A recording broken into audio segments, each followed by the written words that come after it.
Aujourd'hui, c'est la fête de Saint Émilien, martyr de Roumanie. À l'époque de l'empereur Julien l'Apostate, en 362, le vicaire capitulant se rend à Dorosté, dans l'ancienne Messie, pour restaurer le paganisme. Le jeune Émilien, un chrétien, renverse l'autel et détruit les idoles pour les sacrifices, et c'est ainsi qu'il fut condamné au martyre. C'est aussi la fête de Saint Bruno de Segni, évêque au mont Cassin. Bruno fut nommé évêque de Segni par le pape pour avoir vaincu l'hérésie de Berenger qui niait la présence de Christ dans l'Eucharistie. Il luttera alors aussi contre la simonie et le nicolaïsme avant de pouvoir se retirer pour la vie monastique dans l'abbaye de Mont-Cassin, et il mourut en 1123.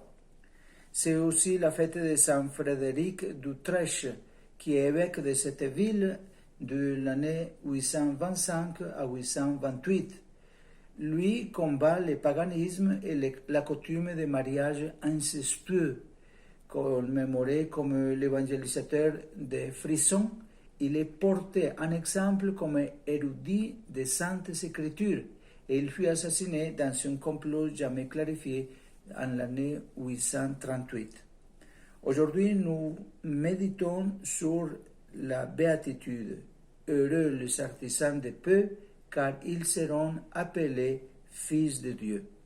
C'est une béatitude qui a beaucoup d'actualité en ce moment où il y a la guerre en Ukraine et aussi dans d'autres pays. Cette béatitude nous fait penser aux nombreuses situations de guerre qui se répètent. En ce qui nous concerne, il est fréquent que nous soyons des instigateurs de conflits ou au moins des causes de malentendus. Par exemple, quand j'entends quelque chose de quelqu'un, que je veux voir une autre personne et que je lui répète cette situation, et que j'en fais même une deuxième version un peu plus étoffée et que je la propage. Et si j'ai réussi à faire plus de mal, il semble que cela me donne davantage de satisfaction. Le monde de Rago fait des gens qui s'emploient à critiquer et à détruire. Et ça ne construit pas la paix.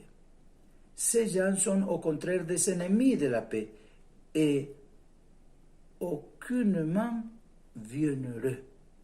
Les pacifiques sont source de paix et bâtissent la paix et l'amitié sociale. À ceux qui s'efforcent de s'aimer la paix, en tout lieu, Jésus fait une merveilleuse promesse. Ils seront appelés fils de Dieu. Il a demandé à ses disciples de dire en entrant dans une maison, paix à cette maison. La parole de Dieu exhorte chaque croyant à rechercher la paix en union avec tous, car un fruit de justice est semé dans la paix pour ceux qui produisent la paix. Et si parfois, dans notre communauté, nous avons des doutes quant à ce que nous devons faire, poursuivons donc ce qui favorise toujours la paix, parce que l'unité est supérieure au conflit.